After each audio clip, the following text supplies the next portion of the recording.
आणि आता बातमी आहे अमरावतीची। उमेदवारीवरून नवनीत राणा विरुद्ध शिंदेंच्या शिवसेनेचे आनंदराव अडसूळ असा सामना सुरू झालाय। नवनीत राणांच्या प्रचाराला आनंदराव अडसूळ येतील असं म्हणून रवी राणांनी डिवचलं आणि त्यानंतर युतीत ही जागा आमचीच असल्याचं सांगत अडसूळांच्या प्रचाराला राणांनीच यावं असा पलटवार अभिजित अडसूळांनी केलाय। पाहूयात।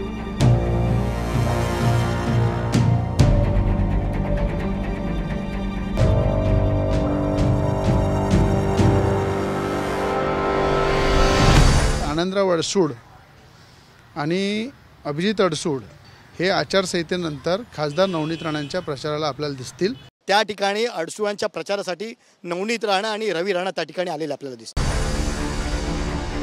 शिंदे गटाचे नेते आनंदराव अडसूळही लोकसभा निवडणुकीत नवनीत राणांचा प्रचार करतील अशा शब्दात रवी राणांनी डिवचलं। हे तेच अडसूळ आहेत ज्यांच्या विरोधात नवनीत राणांनी अमरावती लोकसभेतून दोनदा निवडणूक लढवली। 2014 मध्ये राणांचा पराभव झाला आणि 2019 मध्ये अडसूळांचा पराभव झाला। नवनीत राणांच्या जात प्रमाणपत्राला आव्हान सुद्धा सुप्रीम कोर्टामध्ये आनंदराव अडसूळ यांनीच दिलंय। अभिजित अडसूळ आणि आदरणीय महाराष्ट्र राज्याचे मुख्यमंत्री एकनाथजी शिंदे हे आचारसंहितेनंतर खासदार नवनीत राणांच्या प्रचाराला आपल्याला दिसतील आणि त्याच्यामध्ये जरी आनंदराव अडसूळ सिनियर आहे पण मला विश्वास आहे येणाऱ्या काळामध्ये खासदार नवनीत राणांचा झेंडा हातामध्ये घेऊन त्यांच्यासाठी मतं मागतील हा विश्वास मला आहे। आनंदराव अडसूळ त्या ठिकाणी 2 वेळा या ठिकाणी आधी खासदार राहिले, या ठिकाणी आधीही शिवसेनेचे अनंतराव गुडे खासदार राहिलेत आणि त्यामुळे ही जागाच मुळात शिवसेनेची आहे आणि त्यामुळे अडसूळ त्या ठिकाणी उमेदवार म्हणून 100% उभे राहणार हे मी या ठिकाणी खात्रीपूर्वक आणि आणि आणि त्यासाठी रवी राणा आणि नवनीत राणा हा प्रचाराला मागे उभे दिसतील।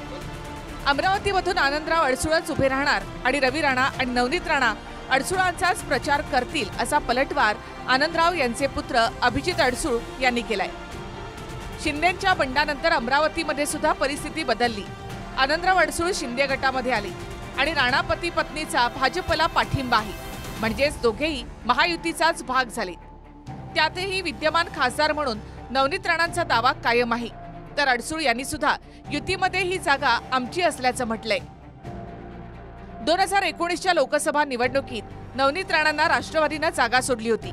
त्यावेळी राणांना 5,10,947 मतं मिळाली होती, तर युतीमध्ये शिवसेनेकडून आनंदराव अडसूळांनी 4,73,996 मतं घेतली आणि 36,951 मतांनी नवनीत राणांनी अडसूळांचा पराभव केला। आता नवनीत राणा भाजपच्या कमळ चिन्हावर लोकसभा निवडणूक लढण्याची शक्यता आहे, त्यावर रवी राणांनी सूचक वक्तव्य सुद्धा केलं। गेल्या 10-12 वर्षापासून देशाचे पंतप्रधान असो, देशाचे गृहमंत्री अमित शहाजी, राज्याचे उपमुख्यमंत्री देवेंद्र फडणवीस साहेब पूर्ण ताकदीने आम्ही एनडीएचे घटक म्हणून त्यांच्या सोबत आहे। त्यांचा जो निर्णय राहील तो आम्हाला मान्य राहील। आजही फक्त पैशाची मस्ती आणि ज्याची सत्ता त्याच्या मागे धावत जाणं आपण पाहिलं। काँग्रेसचे मुख्यमंत्री होते पृथ्वीराजजी चव्हाण, अशोकरावजी चव्हाण जेव्हा होते तेव्हा हे त्यांच्या मागे धावत आपल्याला प्रत्येक फ्रेममध्ये न्यूज चॅनलच्या दिसत होते। देवेंद्रजी फडणवीस वाले त्यांच्या मागे दिसायला लागले। उद्या जर सरकार बदल झाला तर ते पुन्हा त्यांच्या मागे जातील। कुठल्याही प्रकारे हे पक्ष बदल करायला तयार नाही कुठल्याही प्रकारे भाजपमध्ये, कारण त्यांना एक माहिती आहे आपण जर पक्ष बदलला तर उद्या जी येणारी सत्ता आहे त्याच्यामध्ये आपण सहभागी होऊ शकणार नाही। त्यामुळे चलती का नाम गाडी हा प्रकार राणांचा। रवी राणा त्यांच्या पत्नी नवनीत राणांच्या उमेदवारीचा दावा करत असले तरी 2 आठवड्यांनी नवनीत राणांच्या जात प्रमाणपत्रावरून येणारा निकाल महत्त्वाचा आहे। याआधी मुंबई हायकोर्टाने नवनीत राणांचं जात प्रमाणपत्र बोगस असल्याचा निकाल दिला आहे।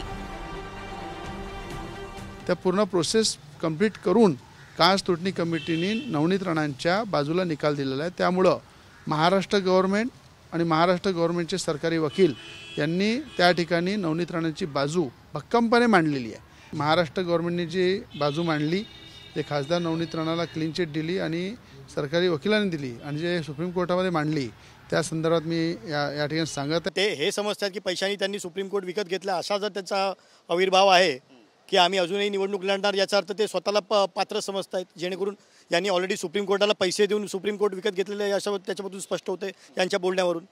याआधी आपण पाहिलं तर यांचे सगळेच्या सगळे सर्टिफिकेट हे बोगस आहे।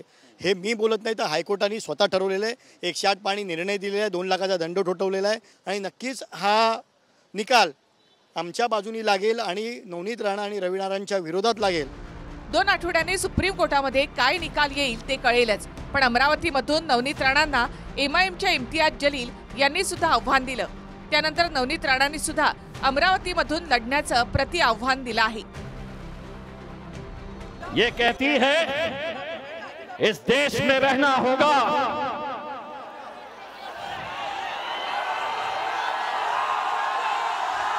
तेरे बाप के जहेज में आया है क्या ये मुल्क?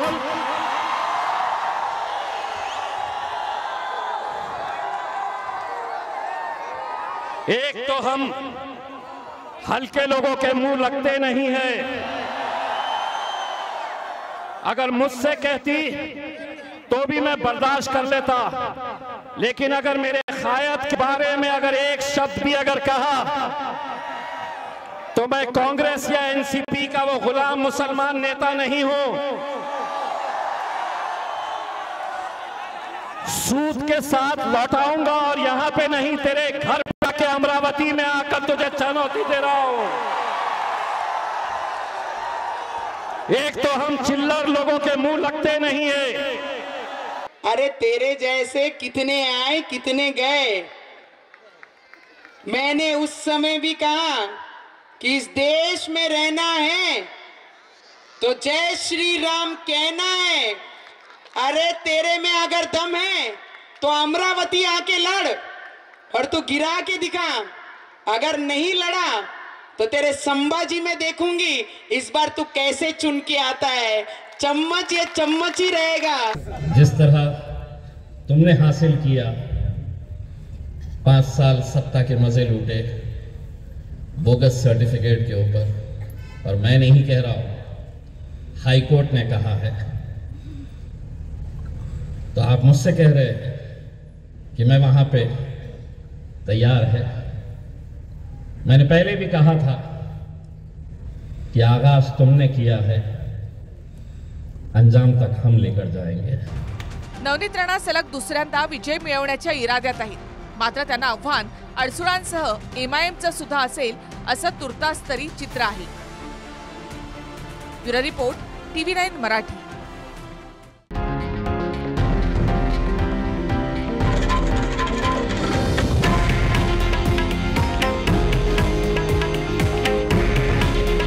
हे आहे देशातील नंबर 1 न्यूज नेटवर्क आणि आपण पाहत आहात TV9 मराठी. काळजी तुमची, हित महाराष्ट्राचं.